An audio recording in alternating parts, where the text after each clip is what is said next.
Hello, everyone. Welcome back to the Out of Spec podcast. I'm your host, Jordan, joined by Kyle, who is remote, actually near a version 3 supercharger at the moment. But today we are discussing version 3 slash version 4 superchargers slash version 3 plus. There's a lot of terminology out there, and there's a lot of version 4 posts being put in the ground right now, but they're not exactly full-fledged version 4 superchargers. A lot of us know that. Some of us don't. It's just good to get some of the information out there on what's actually happening. But our friend Rafael, TesLatino on Twitter or X, whatever you call it, recently charged his Cybertruck on a version 4 dispenser and was getting over 300 kilowatts. So there's just a lot to try to demystify here. So join us on this conversation as we figure out what the heck is happening with Tesla.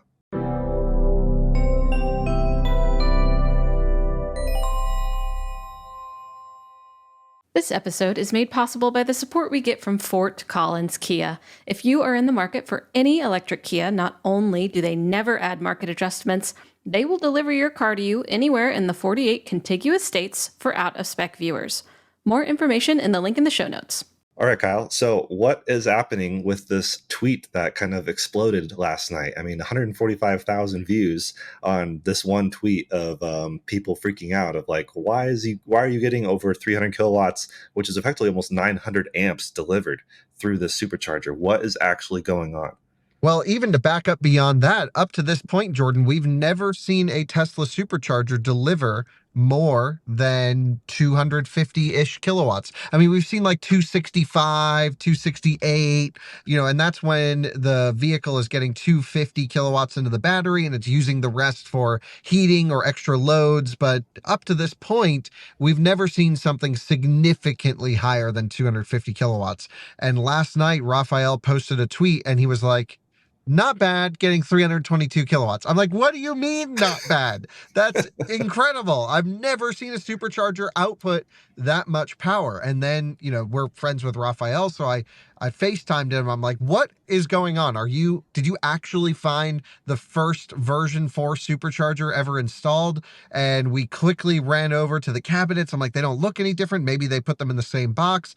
He showed me the nameplate rating on the charger. It was the same exact rating as every other version 3 supercharger that I've seen. So it was not unusual. And I'm like, how are you getting so much power? And then I had him go into the truck in service mode. And I'm like, are we actually charging at high voltage? Or is this still with the Cybertruck in split pack? I'll explain all this in a moment for folks who don't get it. And you're just getting huge amperage. And that's what it turned out to be. So Tesla Superchargers, and actually it might be easier if I just walk over to the one that I'm at right now. Let me see if I can open up this whole situation. I'm going to flip this camera around for our viewers here. And I'm actually charging my Rivian at a supercharger. And I've parked a little bit janky, but this was the only way that I could leave a spot open for another car, so I didn't take up 2 spaces. So this is a version 3 supercharging cabinet, and this is what's actually doing the conversion power for charging. And then each one of these posts feeds 4 different dispensers, this one being a supercharger dispenser right here. This is a version 3 supercharger dispenser, but like Jordan mentioned, we've started to see version 4 supercharger dispensers go out into the wild. Now, the thing is, these chargers are capped at 500 volts plus or minus. So first of all, here's the nameplate rating. Output voltage range. If I come over here, it's very hard to see right now, but we can always overlay a picture. But output voltage range to the DC output is 0 to 500 volts and 631 amps. Now, we know they can definitely push beyond the nameplate rating for current, but with voltage, there's really not much they can do right now. Now, what's interesting is they actually have an input, a DC input of up to 575 kilowatts and up to 1,000 volts. Now, what's interesting there, Jordan, is both of these cabinets are actually linked. There's a DC bus between them. And the reason is each one of these cabinets is only about 380 kilowatts or so of maximum power. So if the Cybertruck, if my Rivian, if 2 other cars rolled up on 2 A, B, C, D, we would be limited as to the charging power of that one unit. And this is just supplemental info, but it could actually shove some extra charging power from the other unit to this one and share that power over, effectively giving it, over 600, close to 700 kilowatts of charging power. So the reason it was so exciting when we saw the supercharger deliver 320 kilowatts yesterday on the version 4 dispenser, which has an upgraded cooling package from this one here. We're actually already overheating the handle as we Pretty normal. speak at the moment. But the reason it was so exciting, Jordan, was um, it was delivering huge current to the Cybertruck. And we were like, that's insane. So again, we've seen a nameplate rating of 600 plus amps output on the DC side.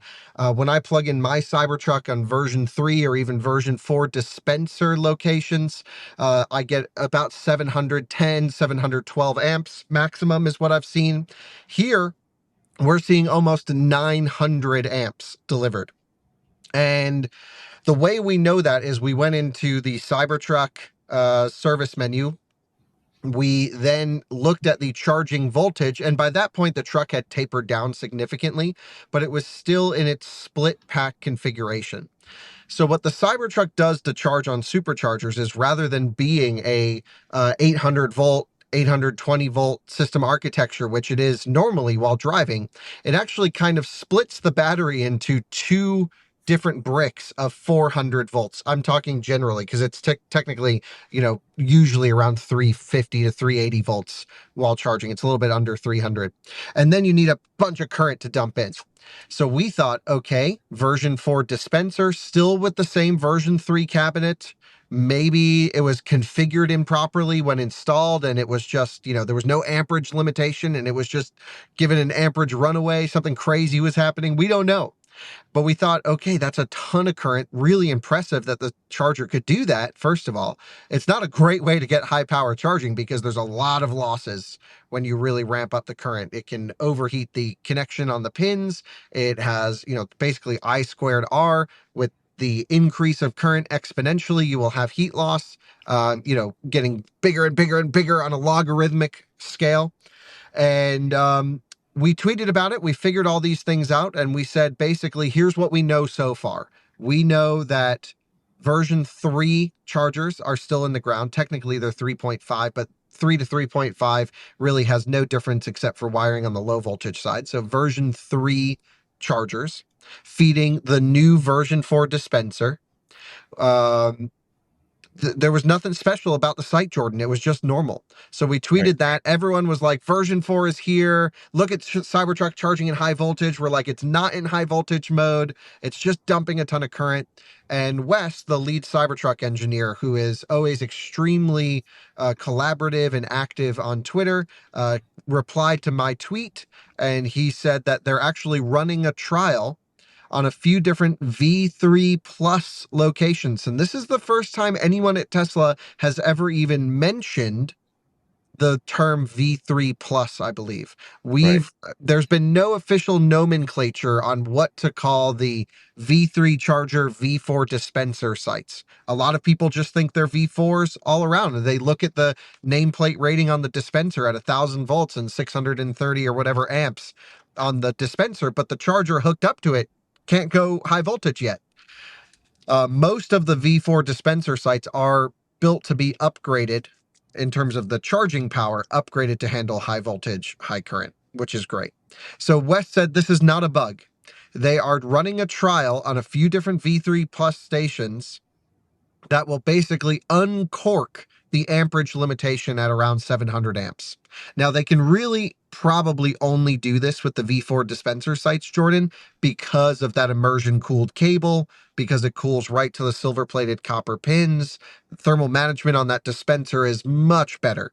But it's kind of interesting that this is only at a select few number of stations. It's not at every version 4 dispenser site. And there's no way of knowing which ones they are except with trial and error at the moment.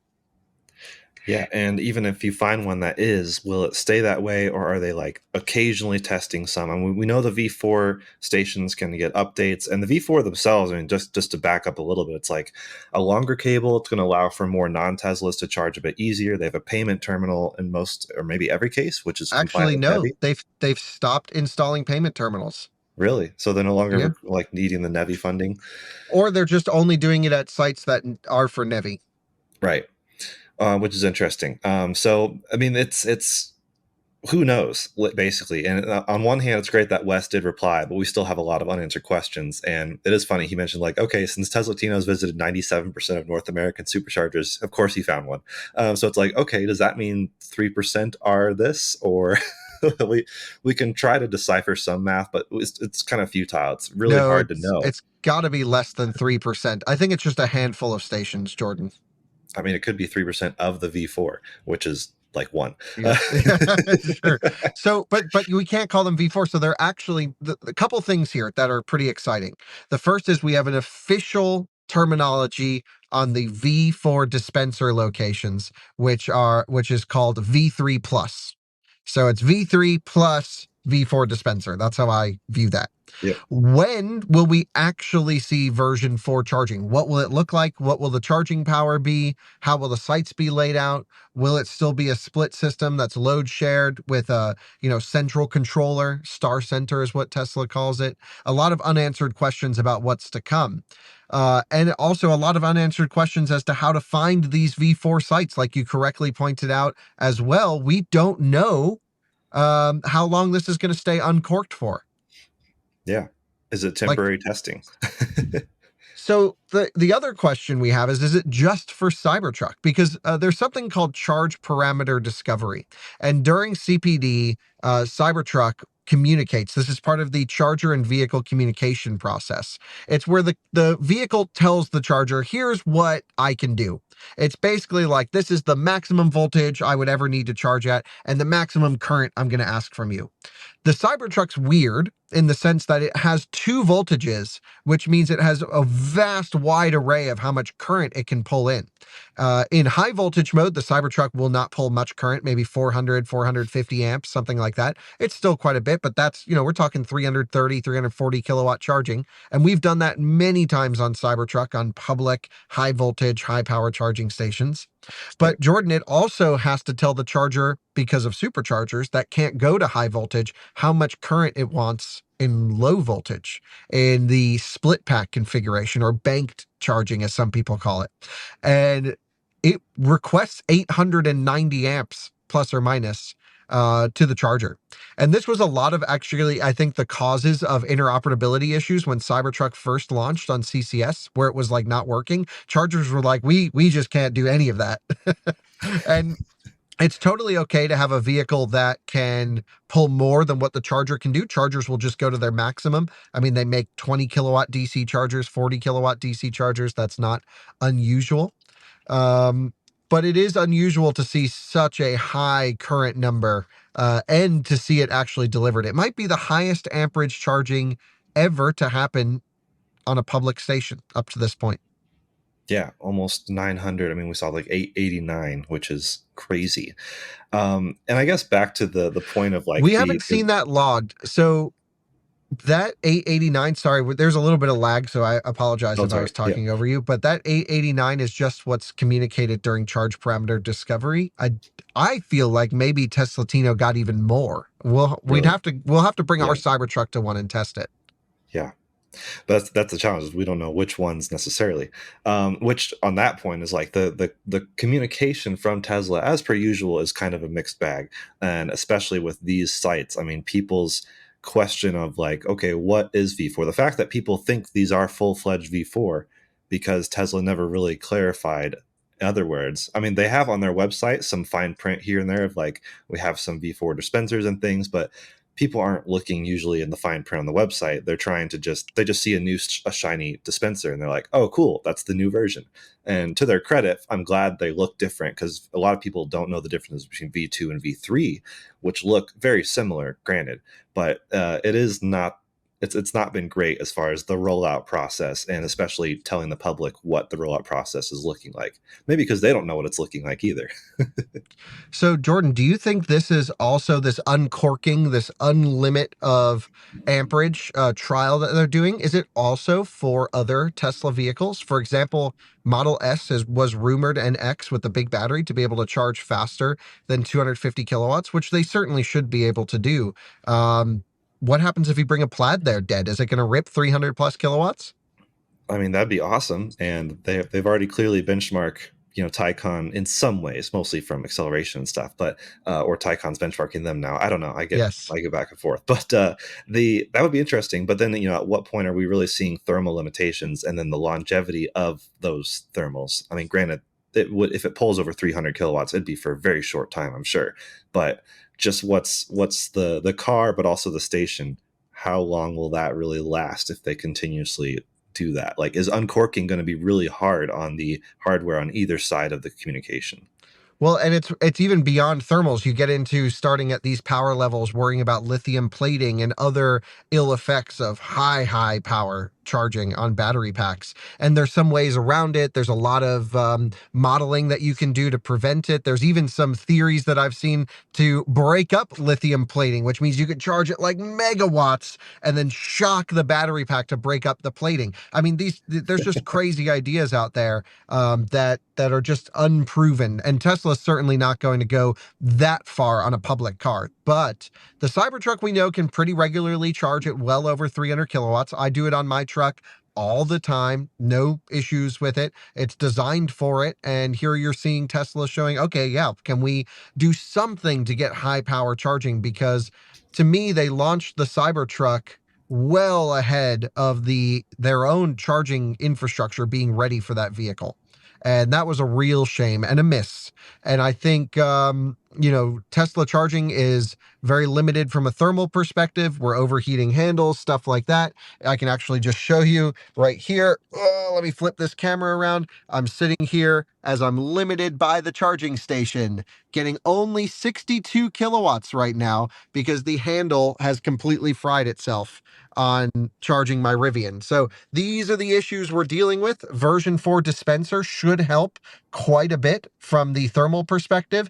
But, Tesla says no wet rag. That means I'm getting 60 kilowatts right now instead of the 215 I should be getting. And that's just a real shame, Jordan. And they have a lot of work to do to support high voltage charging natively because they've opened up to other automakers. Volkswagen Group comes to mind with Taycan. Lucid comes to mind with their 900 plus volt vehicle. They've all signed on in hopes of version 4 chargers coming. We've seen no timeline, no promise, no specs. So that really needs to happen. But at the end of the day, they are really doing this high current thing only for their own vehicles. There's no third-party vehicles that are going to request more than, I don't know of any vehicle actually that requests more than 500 amps, a production series production vehicle that's not a truck, other than Tesla vehicles. Yeah. So we hope to see. I mean, so I guess people are asking, what's the benefit of a V4 dispenser? As we said, somewhat thermals, because they're like, well, why even do the dispensers if the back end can't support all the new future proofing? But the terminals or the thermals capability as well as the longer cable just helps because, I mean, you're experiencing this with the Rivian. There's just you're like blocking chargers sometimes because it's just hard to park that thing and the port's on the wrong side, and even with the new Rivians, they did not change the port where everyone thought they would put it, like the R2 and R3, because everyone's like, oh, they'll just switch it around. But no, I think they're really banking on all these V4 superchargers being put in place. And they're just very slow. I mean, it's been a year and a half since the first V4 supercharger dispenser was put in the ground in the Netherlands, and we're still not very far past that. I mean, this is how I have to park. So I'm blocking like this whole thing so that someone can still park next to the Cybertruck because these cables are so short. But version 4 dispenser also, Jordan, will allow a quick in and out, drop in, drop out replacement of this charging equipment right here. And then, all that we'll need then is just I think they have a little bit of a different wiring change out to the dispensers. Like a lot of it is already pre-wired, pre-ready to go, pre-installed for high voltage charging, and they just need to exchange the charging equipment. I was hoping that there would be a simple fix on version 3.5 chargers, these right here, to support high voltage, since they already do high voltage when they shuffle power between each other. I was like, well, they just need to change the output bus and run it into a series configuration instead of parallel, or put some sort of, some DC to DC on there to get it up high voltage, and they'll be good to go. And they haven't done that, and they've proven that it's almost impossible, at least at this point, it's impossible to get high voltage on version 3 charging. So we really need the version 4 chargers regardless. Also for Cybertruck, that 900 amps is going to smoke things. I mean, it's going to be awesome to see the thermals on that. But that inlet port is not actively cooled on Cybertruck, at least to the best of my knowledge. I don't think it is at all. So you still have thermal limitations of the charge port on that vehicle. Yep.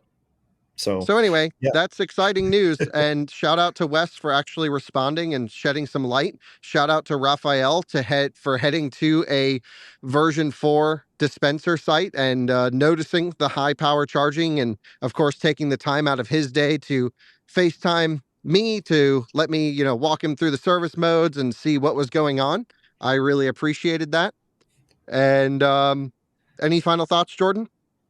No, I mean, I just hope the rollout ramps up. And again, we appreciate Wes replying, but it is like, wow, I wish we had more information and maybe more forethought displayed to the public. But then again, that's not exactly how Tesla's been operating. So it's not necessarily our expectations at this point, which is a bummer. But it's good to discuss, good to show what's been happening. Curious if any of our audience have experienced any of this. I mean, there's not, like we said, not many V4 dispensers, and of those, not many unlocked like this, and not many Cybertrucks. There's just not. This is a very unique situation so far. Are you still thermal limited? Yeah, 57 55 kilowatts. Oh, I'm too familiar with that. Gosh, and this is like, they just version 4 can't come soon enough. The dispensers and also the charging equipment. So anyway, there we go. Tesla is starting to uncork to very high current levels. That's the situation. It's exciting. I was like 1 a.m, like half asleep when I saw that, and I'm like, what the heck is going on?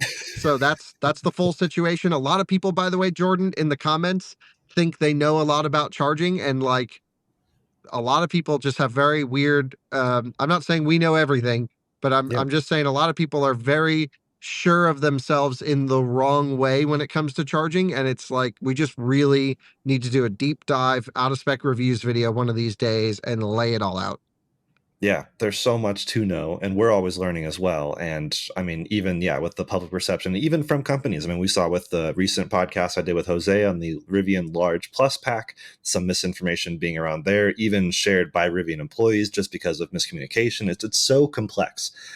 So always happy to dive into more deeper details. Let us know if you have any questions in the comments below. You'll see this episode on Twitter as well. And we'll see you around very soon. More episodes to come, more charging, more chaos. It's fun times.